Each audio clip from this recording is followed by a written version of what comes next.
కోడిగుడ్డు వెల్లుల్లి కారం ఫ్రై ఎప్పుడు ఒకేలా కాకుండా ఇలా వెల్లుల్లి కారంతో రుచికరంగా ఆరోగ్యకరంగా చేసుకుందాం రండి.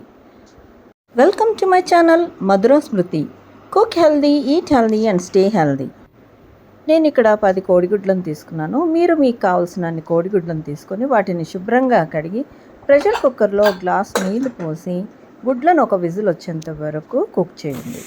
ప్రెషర్ పోయిన తర్వాత మూత తీసి గుడ్లను చల్లార్చి వాటి పై పొట్టును తీసి గుడ్లను పక్కన పెట్టుకోండి. గుడ్లలో కంప్లీట్ ప్రోటీన్ ఉంటుంది.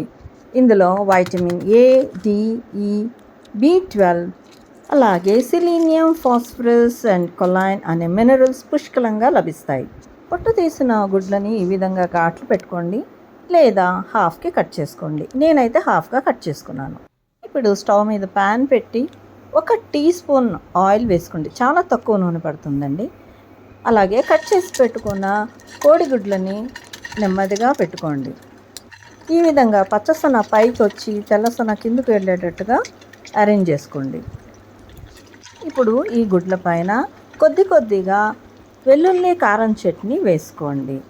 ఇది ఆల్రెడీ నేను అప్లోడ్ చేసిన రెసిపీస్లో ఉంది, ఒకసారి చూడండి. సిమ్ మీదనే పెట్టి కాసేపు ఫ్రై అవ్వనివ్వండి.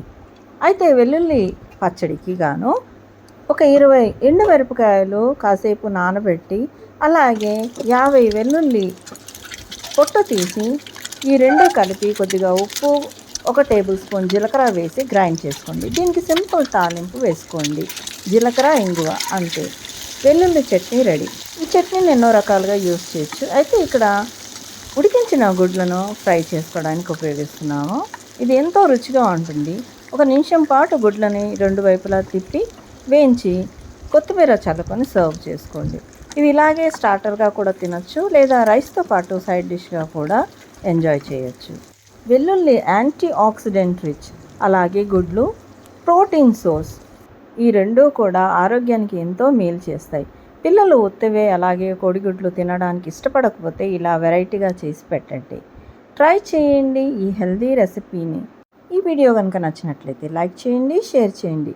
మరిన్ని హెల్దీ అండ్ ఇంట్రెస్టింగ్ రెసిపీస్ కోసము నా ఛానల్కి సబ్స్క్రైబ్ చేసుకోండి. Thanks for watching.